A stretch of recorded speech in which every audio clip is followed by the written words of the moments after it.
हरि ओम तत्सत। संत कबीर वाणी। संत कबीर के प्रमाणिक ग्रंथ बीजक से लिए हुए यह पद और उसके बारे में ग्रुप डिस्कशन। अरे दिल, प्रेम नगर का अंत न पाया, जो आया त्यो जावेगा। सुन मेरे साजन, सुन मेरे मीता, या जीवन में क्या क्या बीता।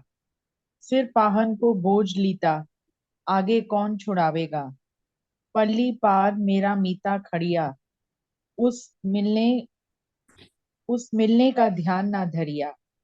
टूटी नाव ऊपर जो बैठा, गाफिल गोता खावेगा। दास कबीर कहे समुझाई, अंत काल तेरा कौन सहाई। चला अकेला संग न कोई, किया अपना पावेगा। तो इसके शब्द देख लेते हैं कुछ है। 22। हाँ। पाहन का मतलब पत्थर, पल्ली पार उस पार, मीता मतलब मित्र, खड़िया मतलब खड़ा है, अंतकाल अंत समय में। अरे दिल, प्रेम नगर का तुझे कोई अंत नहीं मिला।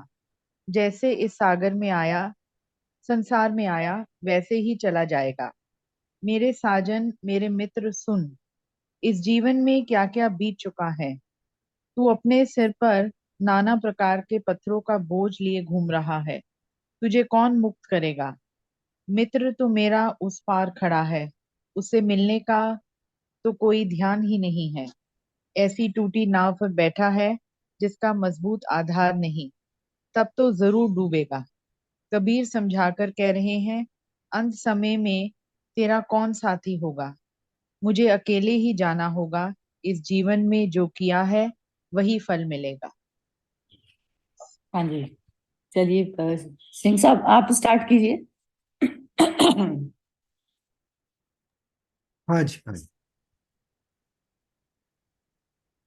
तो कबीर साहब यहाँ पे वही बोल रहे हैं कि अ, झूठ को पकड़ के रखा है और सत्य क्या पता ही नहीं है। झूठ को मतलब जो है सत्य उसको उसकी तरफ ध्यान नहीं है। देखा ना, परली पार मेरा मीता खड़िया, उस मिलने का ध्यान न धरिया। उसका तो ध्यान है नहीं है, लेकिन और दूसरे जो बातें हैं निम्न स्तर की, उसमें हम पकड़ के बैठे हैं उनको। और हम ऐसा बोझा उठा के बैठे हैं जिसको उठाने की जरूरत ही नहीं है। जैसे हम किसी सपोज हम किसी ट्रेन में किसी में बैठ के जा रहे हैं और बोझे को सर पे रखें, तो इट इट बिकम्स अननेसेसरी ना। हम तो बोझा तो नीचे रख के चलना चाहिए उस वक्त। Why we should carry on our shoulder. तो उस वक्त हम उस तरीके से हमारा बोझा हम ऐसे ही उठा के फिरते रहते हैं। प्रेम नगर का अंत ना पाया, जो आया स्यो जावेगा। तो प्रेम नगर क्या है यहाँ पे? प्रेम नगर है वही है, पिया का घर बोलते हैं ना, जैसे प्रेम नगर अपना। कबीर साहब का एक है इसके ऊपर, मुझे याद नहीं आ रहा, एक दोहा। हम्म, अभी याद नहीं है मुझे। बहुत अच्छा है वो। साई की नगरी, हाँ, साई की नगरी बहुत अति सुंदर, जहां कोई आवे ना जावे। तो वही प्रेम नगर है, साई की नगरी। यानी कि नॉर्मली ईश्वर को हम साई मानते हैं, इसलिए इसमें साई की नगरी बोला। तो इसमें प्रेम नगर भी उसका घर है, ईश्वर का घर है।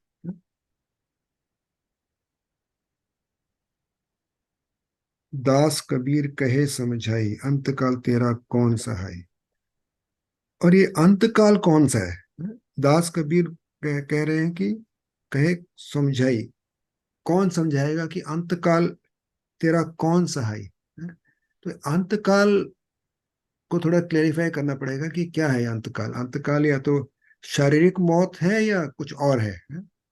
तो मुझे नहीं लगता कि शारीरिक मौत को अंतकाल बोला गया है यहाँ पे। चला अकेला संग न कोई क्या अपना पावेगा।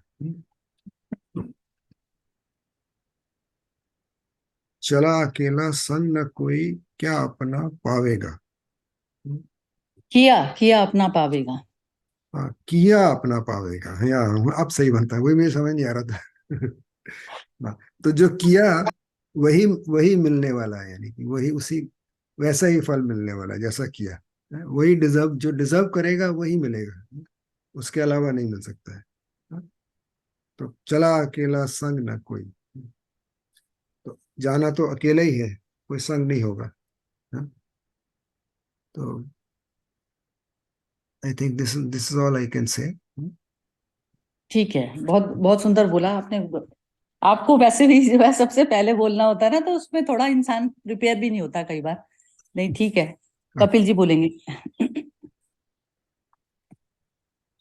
जी, आई थिंक सिंह साहब ने काफ़ी अच्छी तरह एक्सप्लेन किया ये। आई थिंक बहुत सारी चीज़ें लिखी हैं कबीर जी ने, कि ये छोटी छोटी चीज़ों में जो पत्थर हैं बेसिकली, जो छोटी छोटी चीज़ों में हम अटैच हो जाते हैं, वे भी एक्सपेक्टेशन हो जाती हैं, या हम परेशान होते हैं, या ज़्यादा खुश हो जाते हैं। आई थिंक वो बताना चाह रहे हैं कि भाई अंत में ये सब काम नहीं आएगा। सामने के किनारे पे आई थिंक जो खड़ा है उसमें ध्यान दे, और वही तुझे बेसिकली मुक्त करेगा लाइफ से। तो अंत समय में तेरा कौन साथी होगा, तो बेसिकली कोई है नहीं, nobody is with you. तो मेरे ख्याल से एक कृष्ण कॉन्शियस में रहो, या अपने एक शून्य या अबंडेंस में रहो। वो बहुत जरूरी है, रादर देन जो पत्थर कंकरों में हम ध्यान दे रहे हैं ज्यादा, और जो सामने खड़ा है वो हमें मे भी शायद दिख रहा है, पर हम ध्यान नहीं दे रहे। तो यही बस इतना ही बोलना था मुझे। बहुत ही सुंदर है। हाँ जी। कौशल्या जी तो अभी आंसर देंगे, ठीक है। तो कौशल्या जी आपका लास्ट में रखते हैं फिर। ठीक है, विनोद जी बोलेंगे। हाँ जी। हाँ, यही जैसे सिंह साहब ने बिल्कुल सही समझाया कि जो सर पे हम भुजा लेके बैठे हैं, मतलब कि जो रिश्तेदारी नाता है और हमारी एक्सपेक्टेशन है, वो सब जो है उनको एक तरह से भुजा ही कहा गया। मतलब जैसे सरिता जी भी कहती, जब तक मन फ्री नहीं होगा, मतलब आप जब भी सही मन से डिसीजन नहीं लोगे, तब तक ब्रह्म से अटैचमेंट नहीं होता है। तो वो उस तरफ हमारा कबीर भी ध्यान दे रहे हैं कि मन पे बोझा मतलब को बोझा नहीं रखना है, और अपने को सही कर्म करते हुए सही चीज के लिए सही डिसीजन लेना है। और ये कह रहे हैं कि मित्र मतलब जो कहा है ना कि मित्र तेरा उस पार खड़ा है, मतलब मुझे लग रहा है कि ये कह रहे हैं कि प्रभु जो है उस पार तुम्हारी राह देख रहे हैं हाथ फैलाते हुए, कि इस पार आ जाओ, मतलब कि प्रभु से मिलने के लिए आ जाओ। और उसके लिए वही है, लास्ट में कहा है कि अंत में अकेला ही जाना है, मतलब कि जो सगे संबंधी जिनका तुम बाहर ढोके चल रहे हो, ये मेरे रिश्तेदार है, ये मेरे नाते हैं, ये मेरी एक्सपेक्टेशन है, ये मेरी माया है, मतलब जो भी हम जिस चीज का घमंड करते हैं वो सब यहीं रह जाएगा, और जाना अकेला ही है। तो वो जो पिक्चर का गाना है ना, हाथी है ना घोड़ा है, वहां पैदल ही जाना है। तो वो एक्सप्लेन कर देता है कि मन का बोझा हटा के प्रभु के ध्यान में जाएंगे तो प्रभु से मिलन होगा, और ब्रह्म की प्राप्ति होगी। तो वही इतना समझ में आया। हाँ, बिल्कुल ही ठीक समझ में आया आपको, बिल्कुल। चलिए, बिम्मी जी की बारी है। हम्म। हाँ, एक मुझे लगता है कि इसमें दो चीजों पर जो कबीर साहब ने स्ट्रेस किया है, एक प्रेम और एक कर्म। और जब वो प्रेम कह रहे हैं तो उसमें वो आत्मीयता और कॉन्शियसनेस दोनों इन्वॉल्व हैं। और कि मतलब जीवन जीने का जो एक तरीका, कि वही खाली हाथ आए हो खाली हाथ जाना है। इस एक पल से दूसरे पल तक तुम्हारा जो ये बीच का सफर है, उसमें आप अपने जो लेके जाओगे दूसरे सफर तक, उस आगे जो लेके जाओगे वो वही जो जिस प्रेम या आत्मीयता के भाव से आप काम करोगे, अपना कर्म करोगे। वो ही एक जो हम वैसे कहते हैं कि जो आपने पुण्य कमाया, कोई हाथी घोड़ा कुछ नहीं जाएगा, जो जाएगा वो आपने जो पुण्य कमाया है। तो वो है। और ये जो पत्थरों का कहा और वो कि और दूसरे पार खड़ा है, वही कि हम जीवन में वो तंग गलियों में ही घुसे रहते हैं और अपने उलझनों में ही, जैसे वो क्या उसको कहते हैं, ये भूल भुलैया में ही। और उसके उस पार तो हम ये देखते नहीं कि मतलब उस पार, मैं उस पार नहीं कहूंगी, उस पूरे साथ में ही ईश्वर आपके साथ है। पर आपको बस एक वो कॉन्शियसनेस से आप जीवन जियोगे तो वो जैसे आपके साथ ही खड़ा है, वो ही आपकी नैया जैसे पार कराएगा। और जो अभी वो गाने का कहा, उसका एक और मुझे बॉलीवुड का सॉन्ग याद आ रहा है। ऋतिक रोशन की मूवी है वो, एक पल का जीना फिर तो है जाना, तोहफा क्या लेके आए दिल में, दिल ये बताना, खाली हाथ आए थे खाली हाथ जाएंगे हम, बस प्यार के दो मीठे बोल झिलमिलाएंगे।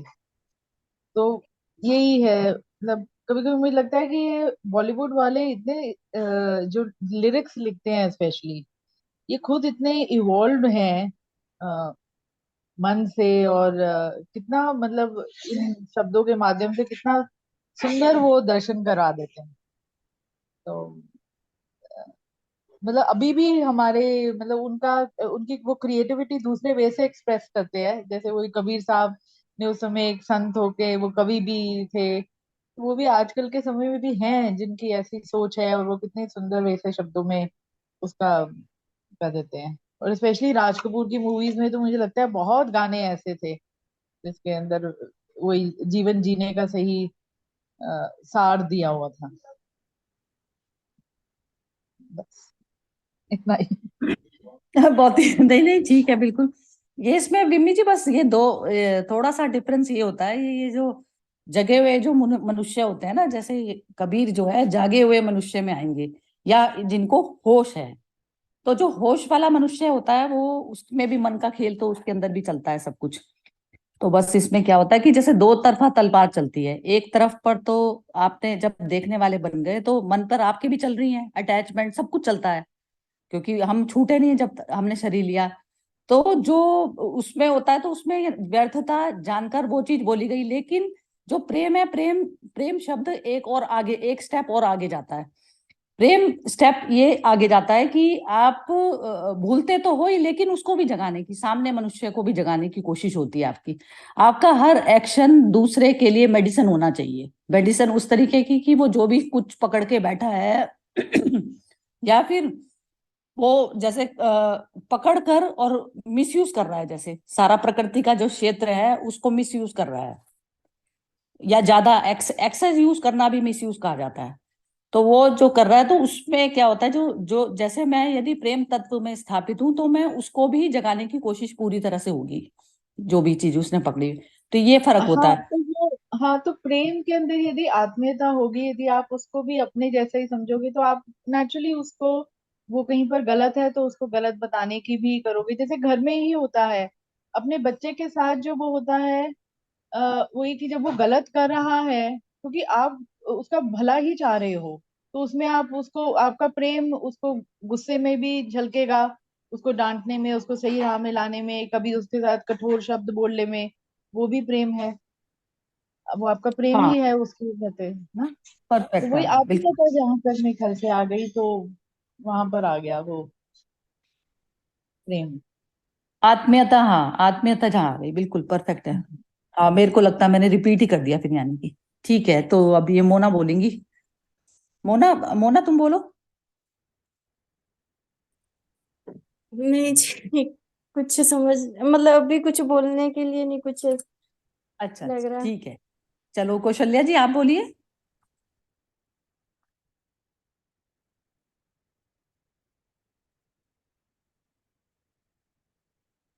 हाँ जी कौशल्या जी आप बोल रही हैं, म्यूट है आपका। मैं आज बहुत लेट आई हूँ तो अच्छे से अच्छा समझ नहीं आया मेरे को। अच्छा, अभी नहीं समझ आया, चलिए ठीक नहीं, है। कॉपी देखूंगी बैठ के। अच्छा, मैंने तो वैसे बोल ही दिया ये जो बोलना था। अच्छा सरिता जी, जो सिंह साहब कहे थे वही अंत समय वही है कि जब आपकी वही मृत्यु का, उसी वजह से शारीरिक मृत्यु का ही इसमें है, या कुछ और मीनिंग है? अंतकाल ना, ये इसको दोनों तरीके से ले सकते हैं। तो फिजिकल डेथ हो गई तो दोनों चीजें हमें ना हमेशा पता रखनी पड़ेंगी। तो एक तो फिजिकल डेथ हो गई, फिजिकल डेथ में तो जो समय मिला है हमें, समय मिला है जो हमें उसको यूटिलाइज करना है। अब यूटिलाइज आप कैसे कर रहे हैं, प्रेम तत्व में स्थापित करके कर रहे हैं, या फिर आप जो है अटैच होकर चीजों से उसमें इकट्ठा करने में लगे हुए हैं। तो दो दो तरीके की यात्रा हो सकती है, एक तो फिजिकल डेथ। लेकिन जो मन की जो डेथ है, मन की हर क्षण चलती है। हर क्षण इस प्रकार से चलती है कि जैसे आपने अब जो कर्म किया, तो अब आपने साहिब और सेवक दोनों को इकट्ठा करके किया। पहले आप बैठे पहले साहिब के पद पर, साहिब के पद पर बैठकर आपका मन का बैगेज खत्म हुआ। और मन का जो है ना, ये मन की ही जर्नी से ही हमें शरीर बार बार मिलता है। तो मन के जो बैगेज होते हैं वो हर क्षण में हमें उतारने होते हैं। जैसे कहते हैं ना, जैसे कोई अनफिनिश्ड वर्क है, तो वो अनफिनिश्ड वर्क वो तब तक हमारे माइंड में पड़ा रहेगा ना। अनफिनिश्ड वर्क भी पड़ा रहे कोई मैटर नहीं है, लेकिन जो रिमेम्बरेंस, जो साहिब की जो रिमेम्बरेंस है ना कि मेरे को उसमें मर्ज होना है, वो सबसे ज्यादा जरूरी है। तो हम कुछ भी करते, सोते उठते बैठते जागते में किसी भी चीज को छोड़ना नहीं है, लेकिन उस चीज को मन पर हावी नहीं होने देना। क्योंकि बस आप जब साहिब के पद पर बैठकर जो कर्म करते हैं ना, उसी क्षण आप मुक्त हो जाते हैं। तो हर क्षण क्षण की मुक्ति चलेगी, उसपे फिजिकल डेथ कुछ भी मैटर नहीं करती। फिजिकल तो ऐसा हो गया ना कि जैसे आपने रूप आकार एक रात को नींद सोई, और आपने नेक्स्ट डे जो है फिर दोबारा उठ गए, तो दोबारा वो दूसरे वस्त्र पहनकर उठ गए। क्योंकि जो कर्मिक अकाउंट जो आपका था, जितने भी हमने मैं मान के कर्म किए हैं ना, वो सारा कर्मिक अकाउंट बन गया आपका। चाहे आपने बहुत अच्छा किया चाहे बुरा किया, तो दोनों अच्छे बुरे आपके खड़े हैं अभी। वो जैसे कहते हैं ना, वो शो कर रहे हैं आपके अकाउंट में। तो वो चीज है। तो वो जो अकाउंट में जब शो कर रहे हैं, क्योंकि आप मन से खाली नहीं हुए तो इसलिए शो कर रहे हैं। तो मन से डिलीट करनी पड़ेगी सारी चीजें। तो मन से डिलीट करते फिर वो शो नहीं करेंगे, जीरो बैलेंस शो करेगा। तो जीरो बैलेंस आपको बार बार हर क्षण, क्योंकि मृत्यु का अगला पल पता नहीं कि कौन सा हो जाएगा। अभी इसी क्षण ही में बोलते बोलते पता चलेगी, एक सेकंड में जो है हार्ट अटैक या कुछ भी हो गई, मतलब सांस ही रुक गई। क्योंकि जो सांस गई है वापिस, वो वापिस आएगी तो इसकी गारंटी नहीं है कुछ भी। तो इस प्रकार जब जागा हुआ मनुष्य होता है, तो वो अपने मन पर किसी भी प्रकार का वो बोझ कैसे करता है, जैसे क्लियर करता चला जाएगा। वो उस समय जो भी लेन देन है, जिससे भी हमने किया है, जैसे अब यदि मैं अपने आप को शुद्ध करने के पद पर आ रही हूँ, तो मेरे को पुरानी तक भी चीजें याद आ जाएंगी कि मैंने ऐसे ऐसे किया था। आप अपने ही मन को जब उठा के देखेंगे ना पीछे, तो आप सारे जो फिजिकल रूप में जो आपके बैगेज हैं, पहले आप वो क्लियर कर देंगे, जो पैसे रुपए का जो खेल है। फिर वो जो मन वाले रिश्ते होते हैं, जैसे किसी की घृणा को लेके पकड़े हैं आप, किसी से ज्यादा मोह को लेके पकड़े हैं, तो आप वो छोड़ेंगे। धीरे धीरे फिर सूक्ष्म चीजों पे आएंगे। पहले स्थूल चीज से चलेगी चीज, और फिर उसके बाद में सूक्ष्म चीज से चलेगी। तो सूक्ष्म चीज में किसी के भी प्रति हमने राग द्वेष पाले हुए हैं, फिर वो धीरे धीरे कि उसमें भी आत्मभाव देख देख कर फिर वो चीज क्लियर होती है। तो इस प्रकार से अपने मन की शुद्धता चलती है, जब तक वो आत्मा में स्थापित ही ना हो जाए। तो ये सब हमें करना है। तो ये एक क्षण में भी हो जाता है। तीव्र तीव्र यह है कि मेरा मन एकदम ही स्थापित हो गया। तो लेकिन एकदम भी स्थापित उन्हीं लोगों का होता है जिनकी प्रीवियस जर्नी जो है ऐसी शुद्ध वाली होती चली जा रही है। क्योंकि मन जो है, मन में आत्मा जितना वो है पावर, मन से हम पूरी तरह से आत्मा जितनी पावर है, तो मन को बिल्कुल पूरी तरह से जब शून्य करते हैं, तब वो आत्मा में बैठता है बस जाके। तो वो आत्मा में जब आत्मा स्थापित हो गए, तो फिर सब में भ्रम हमको दिखने लग जाता है। फिर हम जो है सामने में भी, चाहे वो हमारे साथ कितना भी बुरा क्यों रहा है, हमारा रिएक्शन नहीं होता उसके प्रति। इतनी जो है हमारे अंदर पावर, वो जो कहते हैं ना आत्म पावर। तो बस आत्मा को याद करना ही हम पावरफुल हो जाते हैं।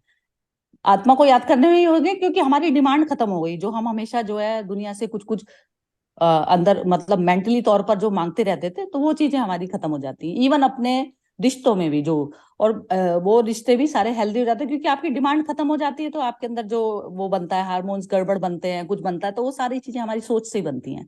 तो वो भी क्लियर होती चली जाती है। इस तरीके से हमें जो है अपनी जर्नी वो करनी होती है। तो ये अंतकाल का मतलब ये हो गया, फिजिकल डेथ आने से पहले आप मन को खाली कर दो। तो समय का सिर्फ इतना ही उपयोग है। तो इसलिए निष्काम कर्म में जाना पड़ता है। तो निष्काम कर्म में भी ये नहीं है कि सामने, अब जैसे क्या है कि सुनने का भी, ये गुरु शिष्य की भी जहां तक बात आती है ना, तो जो जैसे शिष्य में जब इस प्रकार की चीज आती चली जाती है ना, प्यूरिफिकेशन उसका होता चला गया, तो उसके सामने सामने वैसी वैसी परिस्थिति आएंगी जो उसको शुद्ध करने में हेल्प करेगी। ऐसे प्रकृति सपोर्ट करती है हमारे को। तो ये सारा कुछ जो खेल है ना, वो हमारा अपना करा धरा है, किसी और का नहीं है। तो जैसे अब कोई कहेगा कि इसको गुरु ही गड़बड़ मिल गया, गुरु क्या गड़बड़ मिल गया, जब तक हमारे मन का लेवल उस तरीका का वो नहीं हुआ, प्योर नहीं हुआ, तो हमें वैसा ही मिलेगा गुरु भी, वो प्योर वाला नहीं मिलेगा, क्योंकि अभी हमारी खुद अटैचमेंट है अभी सारे संसार में। तो वो गुरु में भी गुरु की भी जो देखने की जो आंख होती है ना शिष्य में, तो वो तब तक वैसी ही आएगी जो जो उसको बात वैसी वाली समझ सके। तो वो जैसे अभी अटैचमेंट है, उसको पकड़े बैठा है, तो गुरु भी उसको उसी उसी क्वालिटी का मिलेगा। तो अब मेरे पास में आंख ही नहीं है, तो जब मेरे पास आंख वो पूरी पूरी जैसे कहते हैं ना शुद्ध आंखें आ गई, तो तब मैं पहचान पाती हूँ कि जो है कौन मेरे लिए ठीक है। तो उस प्रकार से जब बनती है बात कि मेरे को किसका संग करना चाहिए, कितने लोगों को छोड़ना चाहिए। अभी क्योंकि मैं ब्रह्म में मर्ज नहीं हुई, तो इसलिए मेरे को ध्यान रखना पड़ेगा, अच्छा बुरा सब सब चीजें लागू होंगी उस पर, जब तक मैं ब्रह्म में मर्ज नहीं हुई। जब मैं ब्रह्म में मर्ज हो गई, तो फिर मेरे को किसी भी दुनिया की किसी भी बात का इफेक्ट नहीं पड़ता। कोई कुछ कह रहा है तो मैं अपने मन को खराब नहीं करती, मैं उसको उस दृष्टि से देखती हूँ, आत्मदृष्टि की, वो भी आएगा कल, क्योंकि आना उसे भी है वापस उसी रास्ते पे। तो इस प्रकार से है। लेकिन जब तक आपकी मन की स्थिति चलायमान है या विचलित हो जाता है बाहर की परिस्थितियों से, तो तब तक आपको ध्यान रखना पड़ेगा कि किसकी संगत करे, कहाँ से मेरे अंदर हल्कापन आता है और कहाँ मैं मटेरियलिस्टिक चीजों में फंस रही हूँ। तो ये सब चीजें हमें पूरी तरह से ध्यान रखना पड़ता है, होश पूर्वक जैसे कहते हैं ना, उसको जीना, ये होता है। तो अंतकाल तो ये समझ लीजिए कि जैसे नेक्स्ट पल भी अंतकाल हमारा हो सकता है, तो इसलिए मन के बैगेज को बिल्कुल भी नहीं उठाना हमें। मुक्त होते जाना होता है। हाँ, मुक्ति उसी में है कि आपने वो छोड़ दिया, मतलब बैगेज नहीं लेके गए। सब तो हर कुछ पल छोड़ आप दिया। हाँ, हर पल आप जी रहे हो, हर पल आप मुक्त हो रहे हो। हाँ अच्छा, एक जी। आपने वो जो बोला था ना कि वही जो धीरे धीरे प्रोसेस है, वो कल जो विनोद जी ने एक भेजा था, वो बहुत सुंदर मुझे लगा कि श्री राम से कृष्ण हो जाना एक सतत प्रक्रिया है। हर मनुष्य की यात्रा राम से शुरू होती है और समय उसे कृष्ण बनाता है। व्यक्ति का कृष्ण होना भी उतना ही जरूरी है जितना राम होना, लेकिन राम से प्रारंभ हुई ये यात्रा तब तक अधूरी है जब तक इस यात्रा का समापन कृष्ण पर ना हो जाए। तो वही मुझे लगता है कि जैसे वही मोदी जी का एग्जाम्पल फिर से याद आता है कि शुरू में जब इंडिया पाकिस्तान का उन्होंने कोशिश की एक तरह से राम बन के, कि वहां पर गए, पता नहीं कहाँ से आ रहे थे, और डाइवर्ट हुआ उनका एयरक्राफ्ट, पाकिस्तान गए, उन्होंने फिर भी अच्छे रिलेशंस बनाने की कोशिश की। तो राम के पथ के ऊपर है कर कि चलो, फिर थोड़े से डायलॉग्स एंड ऑल दैट, पर अब वो हो गया कि ये तो भैया सुधरने वाला नहीं है, तो अब मुझे कृष्ण बनना ही पड़ेगा। तो वही, मतलब हर चीज में इतना वो, जैसे उनके वो जीवन को देखो तो वो है कि कितना सुलझा हुआ उनका जीवन है और कितने क्लैरिटी है हर चीज की। अ, वो जो वही जो विनोद जी ने भेजा कर बहुत अच्छा लगा। और आपने वही आज वो बात कही कि धीरे धीरे होगा, मतलब हम तो इतने इवॉल्व नहीं है, पर हमारी कोशिश होनी चाहिए कि ठीक है राम भी बनना है, पर जहाँ कृष्ण बनने की जरूरत है वहां कृष्ण बनो। ये धीरे नहीं होता, बस एक बार देख लिया काम पूरा हो गया, देखते ही हो जाता है काम पूरा। तो धीरे इसलिए अब होगा क्योंकि, नहीं मुझे लगता है धीरे इसलिए होगा, जैसे मतलब मैं जैसे अपना अपना पर्सनली कहूँ तो मेरा जो नेचर है, मैं एकदम किसी से नहीं वो हो सकती, स्नैप नहीं कर सकती। तो मेरा वो, मुझे पता है कि मेरा वो ग्रेजुअल प्रोसेस ही होगा, कि मैं पहले उसको दूसरे वे से करने की कोशिश करूंगी और फिर वो होगा तो फिर ठीक है, अब वो है, अब अस्त्र या शस्त्र उठा लो वाला। अ, पर नहीं पहले नहीं, वो है कि वो तो विम्मी जी हर वक्त ही करना पड़ता है, वो तो कृष्ण ने भी हर हम्म उसमें कृष्ण लीला में आप देखेंगे, तो कृष्ण हम्म लीला में भी उन्होंने भी किया। वो तो करना ही पड़ेगा आपको, जब तक जैसे कहते हैं ना, जब तक आपको सर्जरी की नहीं आवश्यकता, जब तक मेडिसिन से काम चलता है ना, तो चलाना ही चाहिए। आत्मभाव हम्म उसी चीज को कहा जाता है। हम्म मेडिसिन दे के यदि कोई करेक्ट हो रहा है, तो उसको सर्जरी की तो बिल्कुल लास्ट रिजॉर्ट रह जाता है ना। तो सर्जरी इसमें क्या होता है, जब हम ये युद्ध टाइप की जो चीजें आती हैं, तो इसमें सर्जरी माइंड मेंटल लेवल पर की जाती है। यदि मेंटल लेवल पर आपने क्योर नहीं किया किसी को, तो फिर वो हिंसा हो गई। ये जैसे अब हिंसा का हाँ जो शब्द हम समझते हैं, हाँ वो हिंसा हो गई, वो अपने प्रति भी हिंसा हो गई ना, कि आप हम्म सामने देखे हुए में चीज में कहाँ पर निगलना है कौन सी चीज को और कहाँ पर। तो शिशुपाल को भी उन्होंने उसके कहे, तो आप कह दें कि कृष्ण के अंदर रोष नहीं आता। रोष कैसे नहीं आता, कैसे नहीं आता? वो सारे जो अंदर जो भाव हैं, भाव तो कृष्ण में भी हैं। तो यदि वो कहते हैं कि परम पुरुष थे तो उनको शिशुपाल पे क्यों क्रोध आया? यदि वो गाली दे रहा था तो देते रहने देते, उसको क्यों दिया? तो एक लिमिट होती है ना, सहने की एक लिमिट होती है, तो उसके बाद में फिर आपको करना पड़ेगा। अब वो राजा के पद पर थे तो इसलिए किया, लेकिन अब जैसे कोर्ट का जस्टिस चलता है तो आप वहां पर भी करेंगे तो सही ना, आप एक अपील तो करेंगे ना। तो ऐसा जो है जीवन में चलता है। अब जैसे घर में भी आप 100% करिए एडजस्ट, बिल्कुल 100% करिए, लेकिन जब आप कहीं पर बहुत ज्यादा अनजस्टिस, तो वहां पर आपको बोलना पड़ेगा ना 2 शब्द। तो वो तो चलता है, सामदंड भेद तो सब चलते ही हैं। लेकिन कभी भी जैसे हमारे हस्बैंड है या वाइफ है, कोई गलत उस पर खड़े हैं तो उसमें कभी साथ नहीं देना बनता।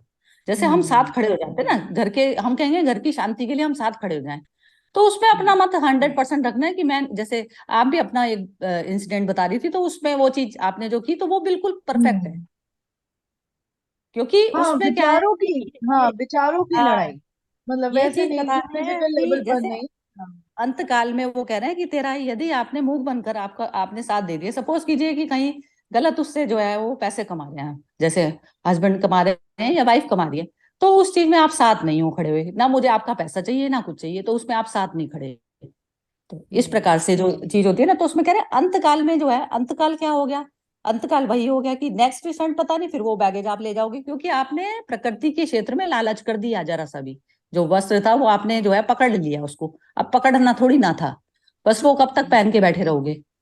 तो अब उसमें जो है वो हम पकड़े बैठे रहते हैं, शरीर, फिर शरीर के साथ में इतनी सारी चीजें जो सारी पकड़ के बैठे रहते हैं, तो वो चीज है। तो ये जब अवेयरनेस इस प्रकार से आती है तो हम ना छोड़ना सीख जाते हैं, छोड़ना सीख जाते हैं, बहुत सारी चीजों को हम अनदेखा कर देते हैं कि नहीं कोई बात नहीं, आ जाएगी समझ, आज नहीं आ रही कल आ जाएगी समझ। तो आप देखेंगे कि घर में भी आपका ना खुद का मन जो है शांति में जाएगा ना, दूसरे के लिए तो कुछ भी नहीं करना कराना। हमारे मन के बैगेज हमें अपने आप खत्म करने हैं, तो इसमें कोई संगी साथी है नहीं किसी का भी, इवन मोदी जी भी हो गए।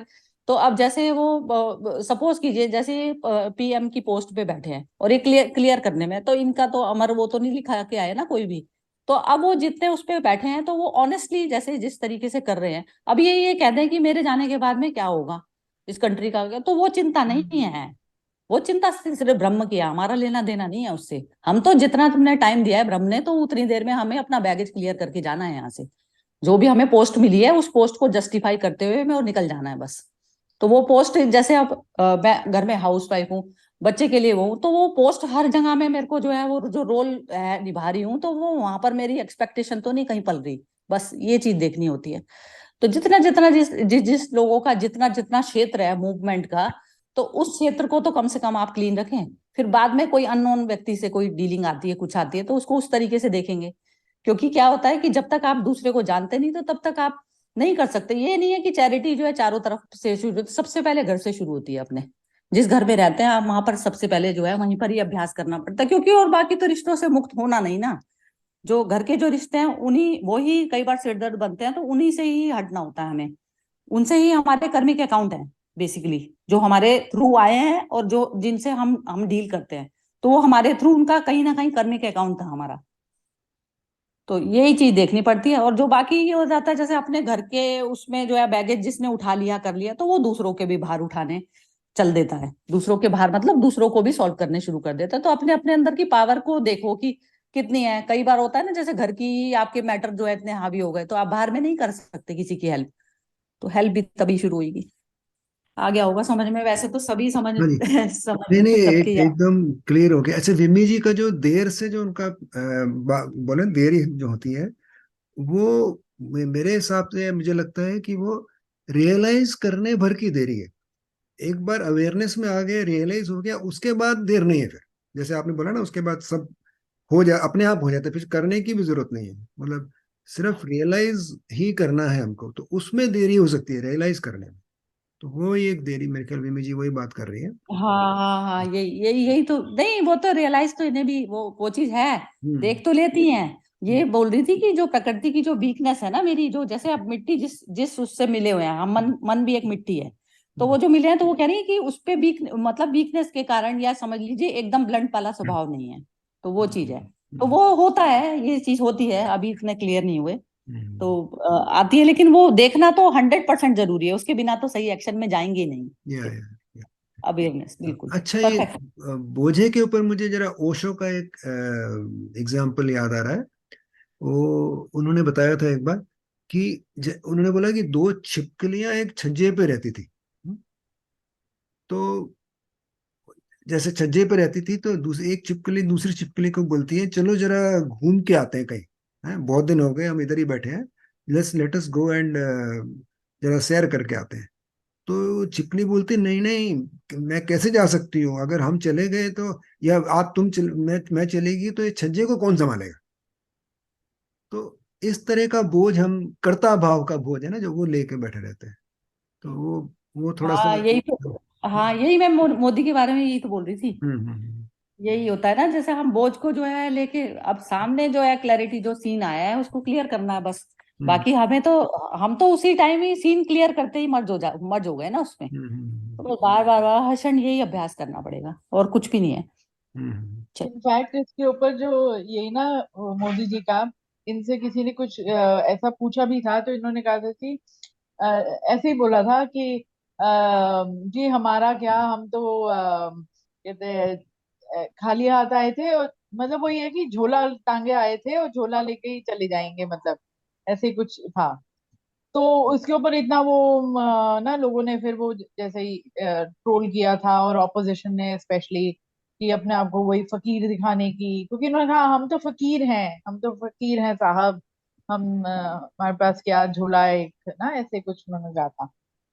तो वो उसका जो गुड मीनिंग था वो ना समझ के पीपल जस्ट मतलब वही जो कहते हैं ना अंधों को दिखता नहीं है, वही है कि हाँ वो देख तो, ही नहीं रहे। वो कोशिश तो पूरी रहती है ना, वो हाँ कोशिश तो पूरी रहती है ना, वही अंधों को भी थोड़ा सा लगता है कि चलो थोड़ी सी आंख इन्हें भी मिल जाए, तो ऐसा रहता हाँ है। तो ये तो उसने ओशो ने तो बहुत स्टोरी सुनाई। एक उसका एक वो था जो फिश पकड़ने वाला था, तो उन्होंने जीसस मिले, उन्होंने बोला कि जो है फिश तू क्यों ये इसी उसमें लगा रहेगा क्या। तो फिर वो उसको जीसस अपने साथ ले गए, तो पता चला उसके फादर की मृत्यु हो गई। तो वो बोले कि जो है जो जो मरे हुए जो लोग हैं वो ही कंधा दे देंगे, तू किस लिए जा रहा है, ऐसा करके बोला। तो मरा हुआ संसार मतलब वही है जो जो इस प्रकार की मटेरियलिस्टिक चीजों में फंसा है। तो उसको कहते हैं मृत्यु धर्मा, जो है आपने चीज उड़ी हुई है, जबकि आप जो है अमृत आप अमृत हो, अमृत तत्व हो, लेकिन आपने मृत्यु को जो है पकड़ा हुआ है। तो मृत्यु को पकड़ना मतलब यही हो गया कि आपने मटेरियलिस्टिक चीजों को पकड़ा हुआ है। तो मोदी जी तो नहीं करेंगे, क्योंकि इनका तो जो मैंने वो सुना है ना बहुत जबरदस्त, वो जो है अंदर तक में ना, इन्होंने बताते हैं ना, इन्होंने तप के लिए गए थे ना, तो तप में क्या होता है ना, तप क्या होता है मैं भी मुझे भी पता नहीं चलती थी। जैसे बैठे हम ध्यान में बैठे, तो ध्यान में बैठने से ही खालीपन आ जाता है, तो वो चीज उतर जाती है। जैसे आप 2 घंटे 2 घंटे ऐसे बैठे ना, तो वो खालीपन से आप बिल्कुल, आपको खुद समझ में आ जाती है कि बिल्कुल रिक्त होके जो आपके अंदर फ्रेश एनर्जी मिलती है ना। तो वो तब मुझे पता चली। लेकिन फिर वो जब हम कार्य करते हैं तभी भी वो अभ्यास करना चाहिए हमें उसी समय। उस समय भी अभ्यास करेंगे तो तब वो पूरी पक्की होगी हमारी। तो वो खाली बैठने से मिलती है पावर 100%, क्योंकि आप मन को बिल्कुल खाली करने की कोशिश करते हैं। तो उसमें चाहे जाप से करें कैसी करें, फिर वो बाद में वो पावर जो है वो पूरे दिन में आपकी झलकने लग जाती है, फिर आपकी डीड्स में आने लग जाती है। तो ऐसा होता है, तो फिर वो बस आ जाती है वो यात्रा, वो अभ्यास से। तो ये चीज मोदी जी के साथ में तो है ही। बाकी ये है कि मन के लेवल का एंड में किसी का कुछ नहीं पता, कि जाते हुए में फिर एक इच्छा रह जाए कि मैं तो दोबारा आ जाऊं और दोबारा क्लियर करना है, ये भी तो इच्छा रह जाती है ना। इस तरीके की आ जाती है कि वही परमात्मा मेरे को दोबारा दे जन्म, और मैं फिर दोबारा में ये क्लियर, और जो कुचा जो बैगेज जो बचा हुआ है, मतलब मेरे मन का नहीं।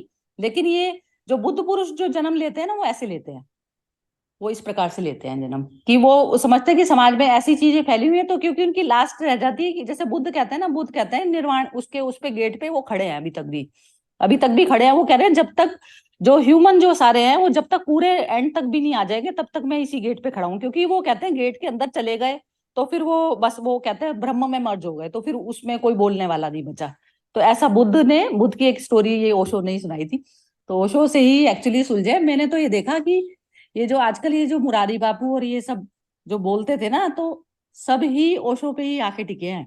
बहुत सारे थे जो जिनको मैं भी मतलब फॉलो करती थी या मदर करती थी, तो सब ने ओशो पे आके जो है टिके, क्योंकि उन्होंने खुद अपने उसको जान लिया। तो ओशो ने किसी भी शास्त्र को उसको पकड़ने की बात ही नहीं की। तो मतलब बहुत ही जबरदस्त बोला है। ओशो को ब्रह्म पुरुष कहा जा सकता है, जैसे इस प्रकार से है। अब उनको कोई किसी भी नजर से देखे, लेकिन बिल्कुल वो ब्रह्म में मर्ज होकर जो बोला जाता है ना, तो उनके अपने शास्त्र कितना कितना कितना बोला, तो वो चीज है। तो ओशो को तो सुनना चाहिए ही मेरे ख्याल से, जबरदस्त बोला है। चलिए खत्म करें, आज तो लंबा चल गया सेशन। हाँ, कल कल सुरेश जी आ रहे हैं। हाँ जी, मैं उनको अभी मैसेज कर दूंगी हाँ और जी। एक बार पूछ लूंगी कि कहीं वो वैसे कहीं बिजी ना हो, तो फिर ये उस आप हिसाब सिंह साहब आप देंगे अपना लिंक, या? हाँ हाँ, सैटरडे को मैं दूंगा ना, क्योंकि सैटरडे अच्छा, को लंबा हो जाता है ना तो प्रोग्राम, तो इसलिए। विमी जी वो गूगल गूगल मीट मीट, वाला नहीं करना। नहीं गूगल मीट वाला नहीं करेंगे, इनको लिंक ये वाला भेज दीजिए आज ही। सिंह साहब आप आज ही भेज दीजिएगा, हाँ क्योंकि हाँ विमी जी, क्योंकि हाँ फिर ये रिकॉर्डिंग हो जाएगी विमी हाँ, जी। मैं भेज देता हाँ, रिकॉर्डिंग, और उनको भी वो कह रहे थे ना एक दिन पहले भेज दो, तो मैं अपने लोगों को भी जोड़ सकता हूँ। हाँ तो ये अभी भेज देंगे ना, तो मैं इसी अभी में भेज आप देता उसको हूँ, भेज दीजिएगा भेज फिर। दो। ठीक ठीक है, है, आप ग्रुप में सिंह साहब डाल दीजिए हाँ मैं जी, हाँ वहां जी, पर। हाँ जी। ठीक है। जय श्री कृष्णा। जय श्री कृष्ण। जय